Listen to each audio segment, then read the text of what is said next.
Rogue Nation. Yeah.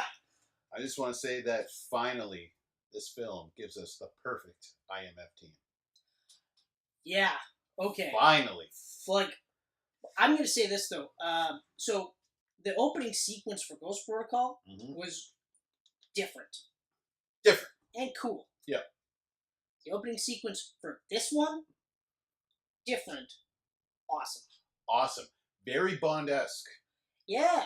Very Bond-esque. This is what that opening sequence really doesn't have much to do with the rest of the movie. But this year, that year that movie came out, it was Spectre, it was Jason Bourne, and it was Rogue Nations. Right. Okay? And at the time, of the three, I would have said Bourne will be the best, Bond will be the second, Rogue Nations will still be really good, because the trailers looked amazing. Yes. They'll still be really good, but that'll be the order. Yeah. And that's mainly because I'm also, I've always been more of a Bourne than a Bond guy, even though Daniel Craig's Bond is more Bourne than ever, but still. And also, I feel like the best Bond. Mm-hmm. I feel like, hands down, Daniel Craig is the best Bond. Even Inspector. We'll get to those guys, too. Yeah, we'll do the Daniel Craig run. But who, I don't even think you would have guessed that out of the three, and be honest, of the three, which one did you think was going to be the best out of all three? Spectre. Yeah. Okay. But I was expecting Bourne to be the worst. Oh, yeah, that's right. That's right. It was. You were. It was. It was. It was. Spectre gave a really good run for its money. I was really excited. Paul Greengrass coming back, Matt Damon coming back. First trailer, I was just like, I'm feeling nothing from this. Well, I felt nothing from the trailer. Where they did the one punch trailer, bulldozing through Las Vegas and everything. I was just like, it was one of those situations where Bond was affected by Bourne. Jason Bourne's return came out much 3-4 Daniel Craig movies. That was being affected by Bond.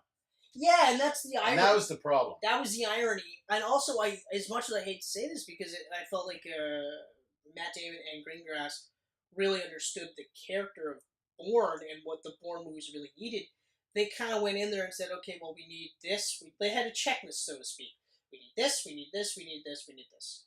And then they're like, well, what about anything else? They're like, we have all this. Yeah. And we're back, so... The major problem was they decided to not work off a book and do it original. Or not even that. They had... They didn't mend fences with, was it... Tony Gilroy. They didn't mend fences with him to get an actual coherent script out of it. And we talked about this in our Bourne Camcast. Well, so we won't go... Is that sidetracked. Gilroy tried doing Bourne without them, didn't work. Yeah. They tried doing Bourne without him, didn't work. Exactly. They might hate each other, but they needed each other. So for me personally, I thought that Rogue Nations was going to be the least. Yep. I thought Bourne was going to be the best. Lo and behold, Rogue Nations... Reverse orders. Was amazing. Yeah. And, Spectre had the benefit of just not having too much bad shit in there. There's bad shit in there. We will go through Daniel Craig's James Bond movies. We will. But anyway, so Rogue Nations opens with the entertaining sequence. We get Luther back in the man in the chair. We get Benji in the field, hidden. And this is now, you get the best introduction for Ethan Hunt ever.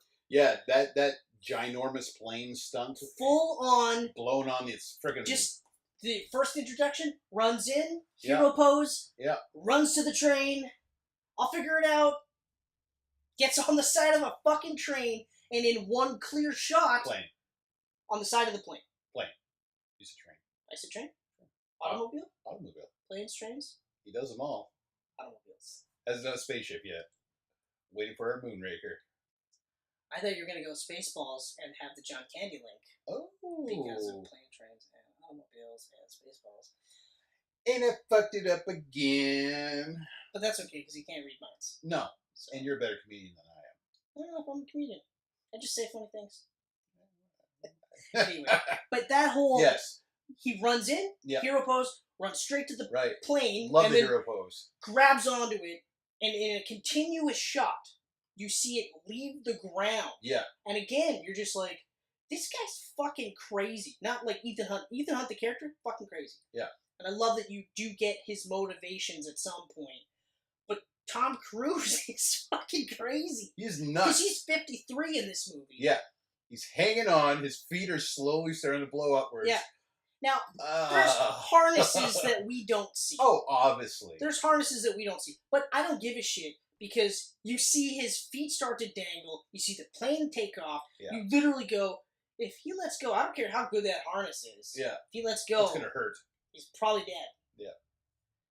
And the whole sequence to get into the... Like, this sequence, I'll admit, largely benefits the movie very little. Yeah. Okay? It's a cool little sequence. Yeah. It's just one of those, like, it's almost like the rock climbing scene in Mission Impossible 2, where you're just like, why was it there? Just to show the kind of craziness that Ethan Hunt is into. That's it. But it doesn't really serve much of a plot point to the story. There's No. a minor mention of Syndicate aspect. Yeah. Yeah. That's why it felt very Bond-esque to me, because they always do that for the Bond title sequence, like his little side thing. Yeah. Do-do-do-do, like... Well, no, Skyfall's opening intro was directly tied to the movie. That was. Yeah. But for the most part, all Bonds have usually... And Spectre, their opening sequence was tied to the main crux of the movie. But I guess, like, we'll say before the Craig movies. Yeah. Because... And I love that. I mean... Yeah. This was a great opening sequence. It's a great opening sequence. Right off the bat. It's an amazing throwaway scene. I was smiling because, again, I love the chemistry between Ethan and Benji so much in Ghost Protocol. Yeah. And immediately you see it here again, where Benji's like, run door, run door. Oh, exactly. You know? But that's the other thing, too, where, like, they open the wrong door, and so it forces him to go into the wrong door. Yeah. And the guard is literally like, nobody freaks out. That's what I think is funny about the guards. They're not just, hey, so the hangar door opened for no reason. They're just like, I don't know what to tell you. Check it out. I'll go check it out. Yeah, it's open. Yeah. There's a dude here. He's waving at me. He's taking a shit. I'm just going to go pretend I got knocked out. Yeah. It was so funny. The hangar opens, and then the right door opens, and Ethan blows in and almost goes right out again. Which was awesome. Yeah. So awesome.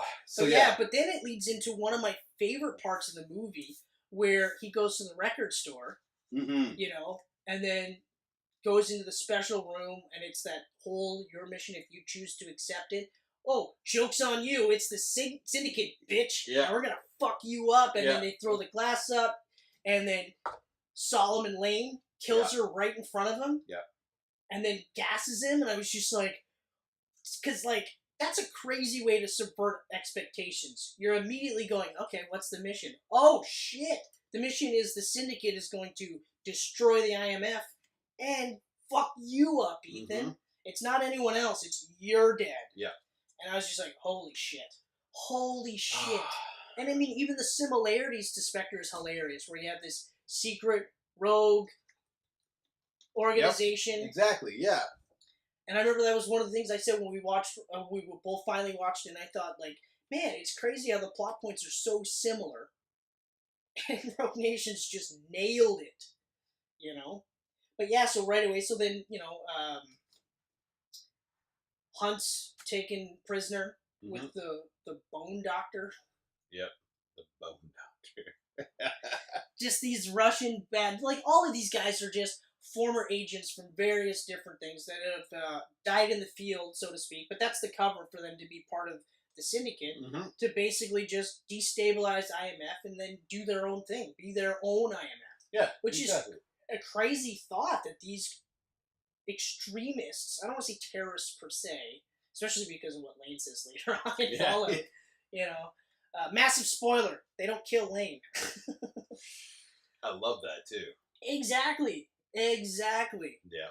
But even, okay, but like, but so that sequence is really cool. And then the introduction to Ilsa is awesome. Like right away. I mean, that sequence was great, but I didn't know where it was going to go. Like, I didn't know, like, okay, she's going to come back and she's going to be this huge character in the movie. No. And it's going to go into Fallout. No. You don't know any of that shit. Yeah. But even just, like, having Ethan there, shirtless, ready to, like, okay, well, how am I going to get out of this? And then she just kind of, like, tips him off. Right away, he gives her that sly look, and you're like, okay, all right.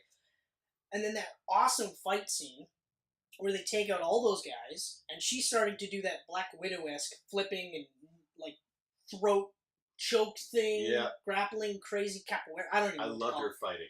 But what I loved is that it made sense for her character to do all these crazy moves, because now it's like it doesn't matter how big and strong that guy is. It's just she's using her body weight, his body weight, and everything. And she takes a beating. Oh, yeah. It keeps coming back. Yeah. Like crazy good. Ilsa Faust is amazing. Yeah, Ilsa Faust is probably one of the best characters that has been created. Easily. Like, right up there with Ethan Hunt, where you just like... Now I can't picture a Mission Impossible movie without her. I know. That's bad. We talk about how the team now is officially complete, even though she's not part of it. She's not 100... she's not part of it. You know. She's MI6. That's right. She's MI6. Right. So. And she's got her own story. Yeah. But the whole point is to get Lane. That's essentially it. Exactly. And they're both on the same page in that aspect. Shut down the Syndicate, even though the Syndicate doesn't exist, and Alec Baldwin is screaming his face off that IMF is a bunch of mask-wearing goons, and all this bullshit about them getting full autonomy is crazy, and Brandon's just like, I can neither confirm or deny. Yeah, I love that. I love that. IMF. And then it's just like, well, this happened, but I can neither confirm or deny. And I'm just like, yes! I know. Yes! I love that. You know, and like, everyone's so good in this movie. And the story, like, just, even the fact that, like, Ethan goes, like, completely off the grid for 6 months. Yeah. You know? That was really cool. Yeah. That whole, like... he takes off and then, like... Where'd they go? Thailand or something? Or, the Philippines? They thought he was in the Philippines. That's like, he was, like, in France. Bearded up and everything. All bearded up. Yeah. Just doing push-ups and pull-ups and tracking down Lane and the Syndicate. And, like, that was, like, a jarring switch because... You know, it's usually like, and I said in the previous ones, I love how the team is just like, oh, you're doing this, we're in. Mm-hmm. But I love how, like Benji's off working some bullshit job. Yeah, he's back in the office. You know, but he's helping Ethan on the sly, but he's got to do he's got to pass all the lie detector tests. Yeah. You know, and then it's a trip to the opera. Yeah, goes to Vienna, thinks he's going to an opera. He's not going to an opera. Going to the opera. You know, and then we have that awesome scene where, you know, similar to Quantum Solace, where Bond is running around behind the stage of the opera. Yep. You know, but done so much better again. Like, you know, there's almost no sound effects. It's just the opera. And you see Ethan taking out some guys. Then you see Ilsa looking stunning in that yellow dress. Taking out, like, and it looks like she's going to kill one guy. Yep. And then Ethan stops... Like, takes the guy out, doesn't kill him, and then takes the other guy out, like all these other Syndicate guys, and then rescues her, and they escape together. And what I love about this, too, is that, like, Ethan knows she's MI6, knows she's deep undercover, knows that there's things that she has to do to stay alive, but trusts her. He immediately trusts her. Yeah. And so he's willing to let her go off and do the same things and also be there to help her. And another thing, too, is I like how you can see that he's slowly starting to get away from being the lone wolf. Yes. You know? Yes. Because the previous 4 movies, yes, he's had a team, but he's always trying to do this by himself.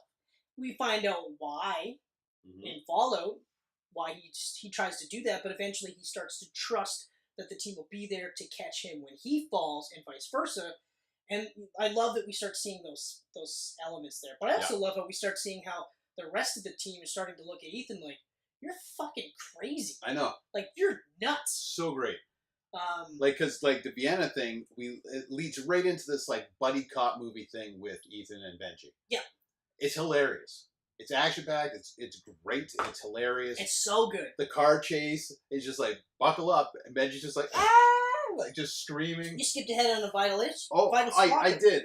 That because and that's one of the reasons why you start to see Benji looking at him like he's crazy, because they do the underwater. They do the underwater. The underwater information swap. Yes. Which.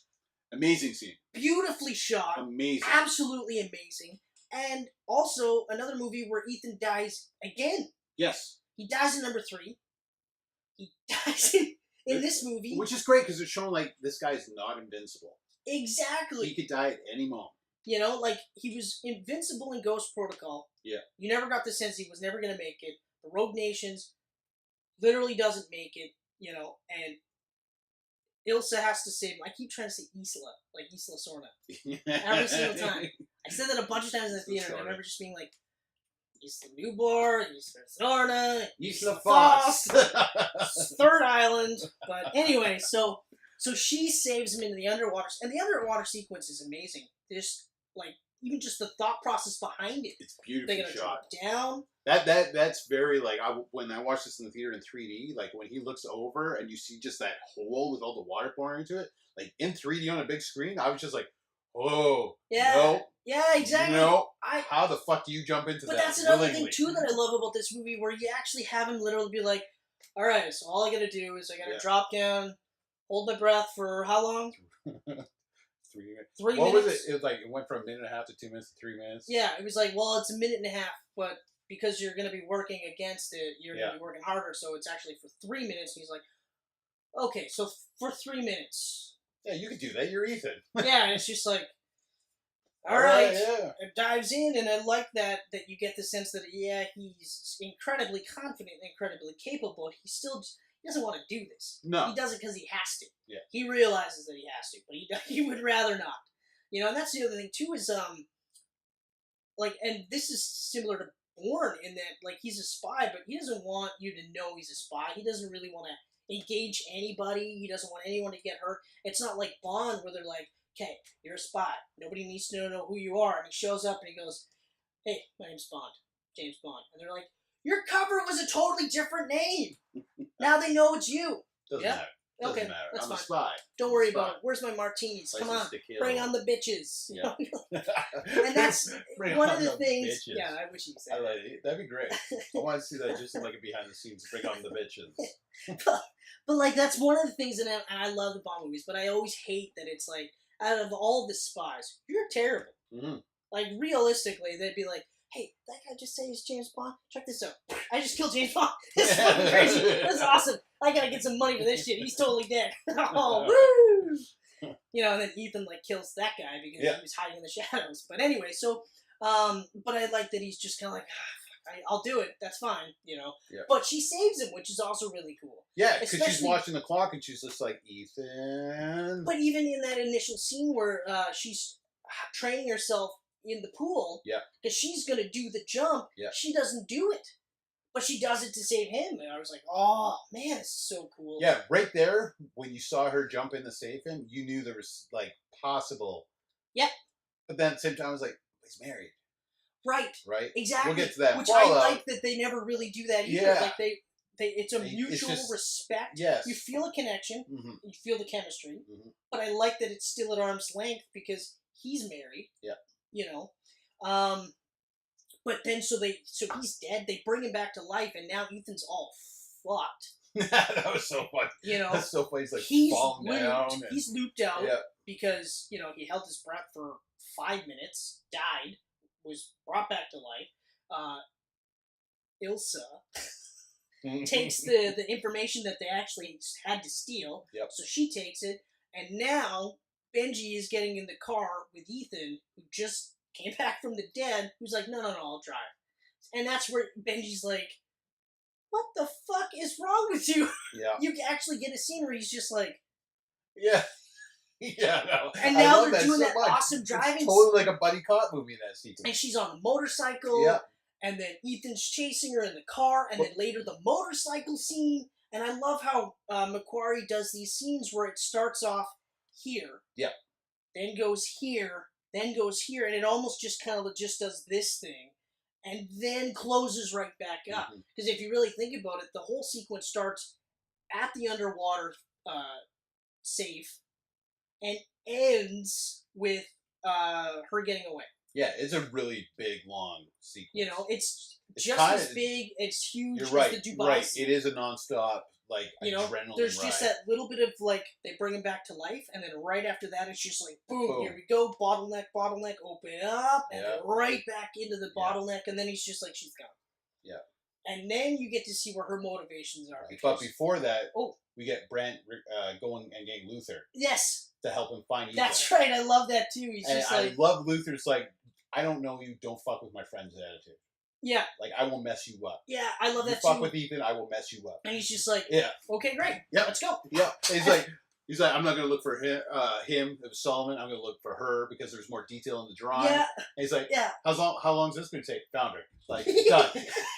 There she is. Yep. But you're right. And I love that scene too because he's like, I will fuck you up. And Brandon's just like, understood. Let's go. Mm-hmm. And then I love that scene where he's just like, that drawing's better. And you're like, oh, yeah. That's right. It shows that, like, Luther really knows Ethan.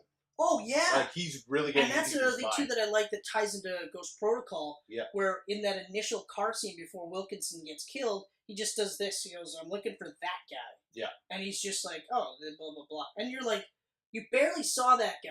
Yeah.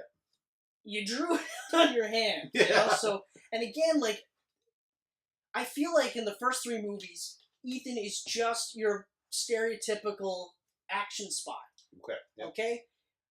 Just like every other action spy, he's incredibly smart, he's incredibly physically gifted, and he's incredibly capable. Okay? So he's interchangeable with Bond or Bourne. Mm-hmm. Okay? In Ghost Protocol and in Rogue Nation, and then ultimately in Fallout, now you get that this guy is completely different from any of them. Yeah. He is his own thing, so now I can honestly say, like, right now, he's my favorite spy. You know? Like, he's my favorite spy right now, especially because of Jason Bourne. Oh, man. That really sour. It's like, I almost wish they didn't come back. Now I do. Now I wish they didn't come back. because you had a perfect trilogy, and you put a sour note on the end of it now. Plug Jeremy Renner into that movie, and that might have been a better movie. Yeah, we talked about that. Like, no, just have him be the Bourne character. Okay. Yeah, have his storyline be similar. Bourne is done. Yeah. Yeah, Jeremy Renner, I can believe, is like Aaron doing Cross. fucking fight clubs out in the middle of wherever Bourne was. But anyway, so yeah. So she gets away, and then we get the Luther scene, which is amazing. Which is great, and then they catch up to Ethan and Benji during the whole chase. Exactly. And that was really and then Rand's like, just gotta get the 4x4. Just gotta get the 4x4. And they're like, doing like this fucking 6-point turn. Like, oh, hey, Ethan. Oh, hey. Yeah. It's just, and I mean, like, little bits of humor like that breaks it up, but it's, again, at no point in time are you going, like, they're winking at the camera going, but there is that meta commentary. Like, now it's like, as action movies as a whole, where the lead guy is kind of fucking crazy. Yeah. You have to be kind of fucking crazy to literally be like, okay, so the whole world is on these shoulders, and I'm gonna do it. I'm gonna save the fucking world, right? And I don't care how many times he goes like, well, I guess I'm gonna do it. It's still nuts. I know. But getting into, now you get the MI6 handler. Yeah. Right? And you get that whole thing. And immediately you're just like, you're a fucking slime ball. Yeah. You look at him and you're like, you're a slime ball. Oh, yeah. You feel it right away. Total slime. And even just that immediately leads into kidnapping the president. The prime minister. The prime minister, yeah. Just get the codes, or to release the codes to figure out exactly to get the information that they originally tried to steal on the Syndicate, to figure out exactly what the fuck they're trying to do. And even just the fact that, like, the Prime Minister goes, wait a minute, that training session that we did, like, that phony thing that we were trying to do. You mentioned to me, and I turned you down right away. Like, I literally was like, that's insane? Yeah. What the fuck? That Syndicate? That Syndicate is just kind of like, whoa. And the cool part about that is, like, you could see something like that happening in real life. Mm-hmm. And that's, I think, another reason why the Bourne movies work so well, the original 3. Yeah. Because you're just like, you could see this really happening in real life. What else do we got here?